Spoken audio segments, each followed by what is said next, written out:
Hey everyone, Whitney LaBrie here, and this week we're going to continue on with our Wizard of Oz baby room. Last week we made our furniture, so this week let's go ahead and paint the walls, get the floors done, do some accessories, and put everything in place. And we shouldn't waste any more time because I hear a witch coming.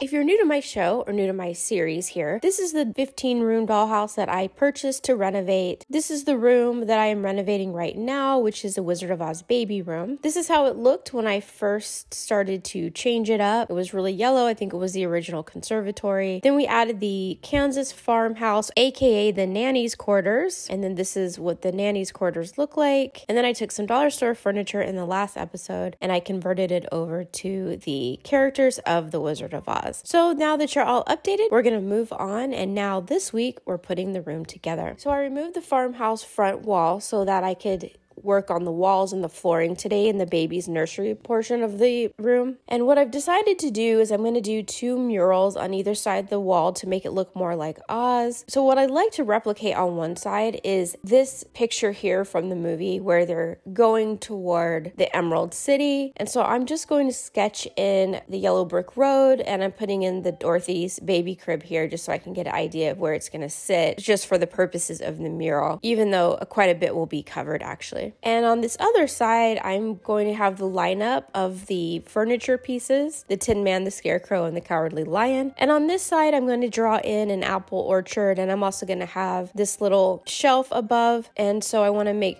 it look like the orchard trees, the apple trees are crossing their branches, and then the shelf is going to sit there and almost look like part of the tree line. And then over here, a lot of the wall, of course, was going to be covered. Obviously, you can see the furniture pieces are there. Okay, let me go ahead and finish out my sketching. All right, now it's time to go ahead and put my base coat on. And there's the Emerald City side.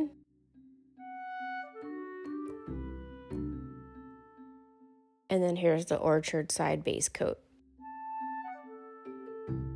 All right, so already with that, the room already has a lot of color and it's going to have a lot of color when we're done. I'm not holding back. All right, so I'm going to spare you the details of watching me paint these walls, but here's the finished product here.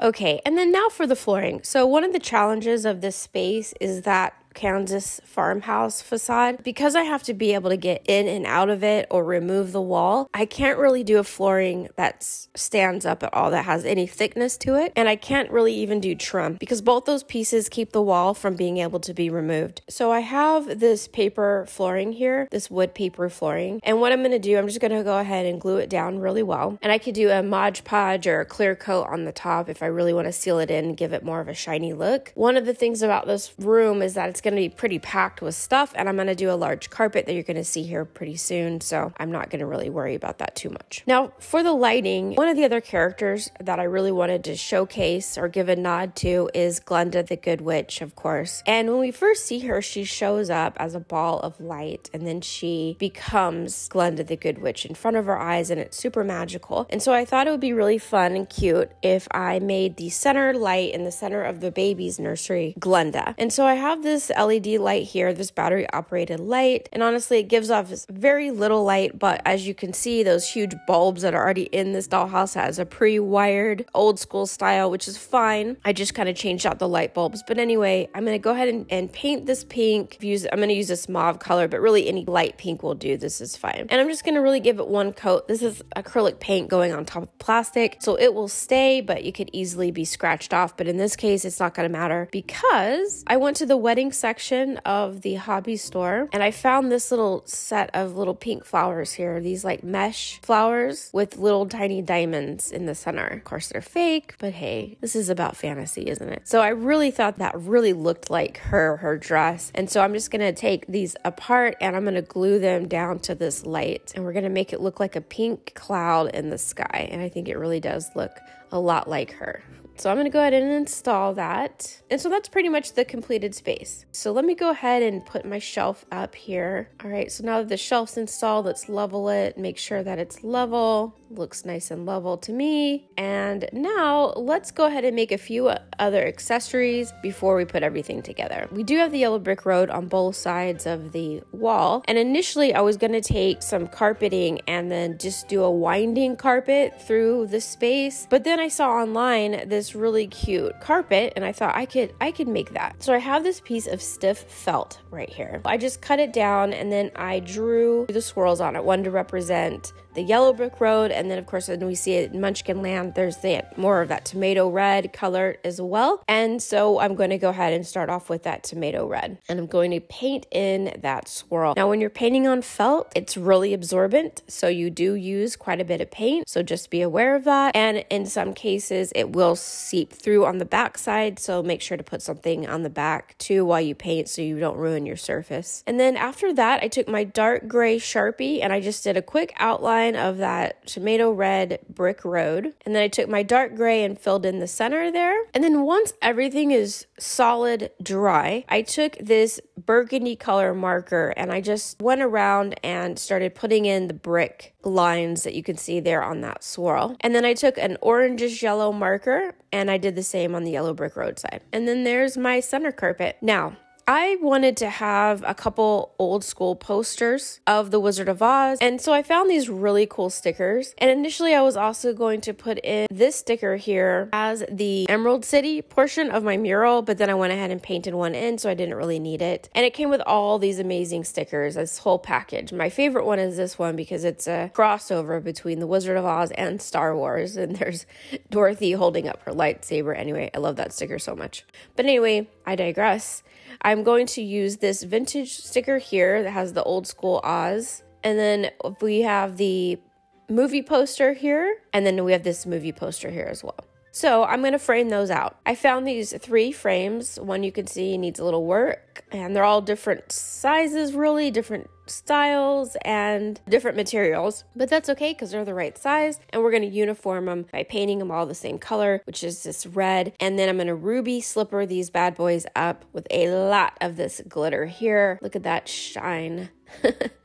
And this is the outcome. And these I'm going to put above the porch and fill in some of that farmhouse front with these photos here. All right, and then let's take a look at some of my accessories. I haven't done this in a while where we look at the accessories before they go in. So I found this. Look at this. This is so cute. And how perfect is this? This is a baby or toddler size gingham dress with these little red shoes, which I think would be a little too big for the baby now. But hey, you know what? They'll grow into them. Then I have a Wizard of Oz book. This was not made by me. Someone else did this. It has a foam center and then it's sitting on top of this other book. I didn't make this, but I think it's really cool. Then I just found this really small Wizard of Oz leaflet here. It's just like a little tiny poster. I have this blue gingham child seat or car seat that does fold out. I love this piece. This is one of those little plastic activity centers for babies. I think I had one of these as a kid myself. The little handle broke off, so I'm going to go ahead and glue that back on before it goes into the room. And then we have this Afghan in blue and white. So pretty. I think that's a handmade crocheted. I love this. This is little old school baby diapers, the cloth ones, but they have those little tiny safety pins. So I just thought that was super cute and I have to add that in, of course. Then if you're tired of washing your old school baby diapers, I have a box of Huggies. And then of course I have this little basket here filled with baby goodies, some Johnson & Johnson baby lotions, a little duck, a pillow, and some Kleenexes here. This lion is like a flocked lion. It has like a real fur mane. It's super cute. I got this at the Dollhouse convention this last year in San Diego. And then I have this little porcelain jointed teddy bear here with a blue ribbon. So we have the lion and the bear, and I need to find a tiger, but that'll be something fun I can do as I look for other treasures as I'm going along. There's some hand crocheted baby shoes, little baby slippers there. I found all of these Hallmark miniature ornaments for the Wizard of Oz. So you guys have already seen the little Toto in the basket because I've been placing that in the Dorothy baby crib. But I also bought this one too. This is of course the Scarecrow, and they come with the little gold hooks at the top, and I'm going back and forth on whether or not I want to pull those out or keep them in just for the integrity of the piece itself. I don't know. Let me know what you guys think. I mean, I'm never going to use them probably as ornaments anyway, so who knows. But anyway, here's the Tin Man here. Super cute. I might paint that little heart on him red. bed. I have 2 of those, so I did actually put the other one on eBay if you need one. And then I have the Cowardly Lion, of course. He looks adorable, and I love that tail. And then here we have Dorothy with her little basket and her ruby slippers. And then I did get this one, the Tin Man's Heart. I just thought it was such a cute piece. Then I found this little hourglass with actual red sand in it. I couldn't believe it, and I thought, oh, I kind of need this in this Wizard of Oz baby room. So I'll place it in there somewhere. And then this is a special piece here. So this is an Olszewski piece. I actually had the opportunity of meeting him recently, and he's a really nice man. He did amazing work, miniatures and other stuff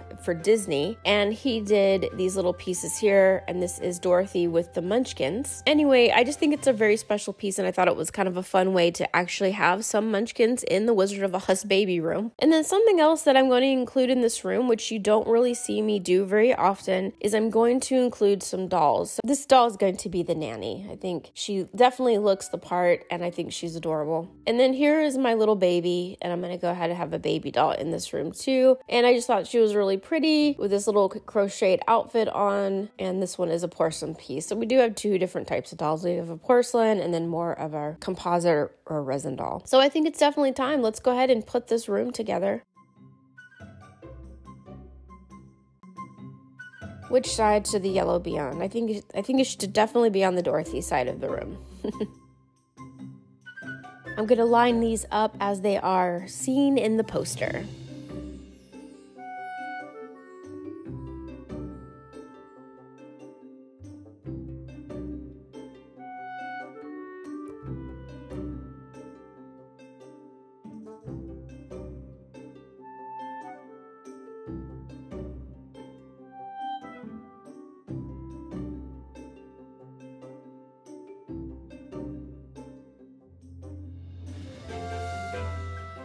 And we are all done with the Wizard of Oz baby room. So enjoy the photo montage of all the details.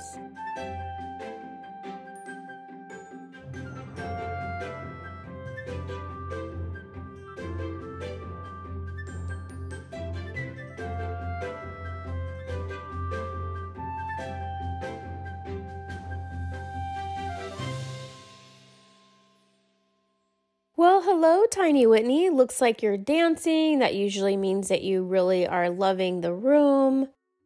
What are you doing? Are you trying to click your way home? I understand. You want to go? Oh, you're tired? All right, well, we'll see you later. It is time to say goodbye to the Wizard of Oz nursery. And now we have 14 more rooms to go of the 15-room dollhouse. I hope you enjoyed this one. Hey everybody, hope you enjoyed today's show. I'm Whitney, and this is my little munchkin, Tiny Whitney. We hope you had a great time, had fun, maybe learned something new. And if you did, go ahead and smash that subscribe button for us. Give us a thumbs up. And as always, we'd love to hear from you, so don't forget to leave a comment. Thank you so much for being here, you guys. And as always, in this crazy life, it's the little things that matter.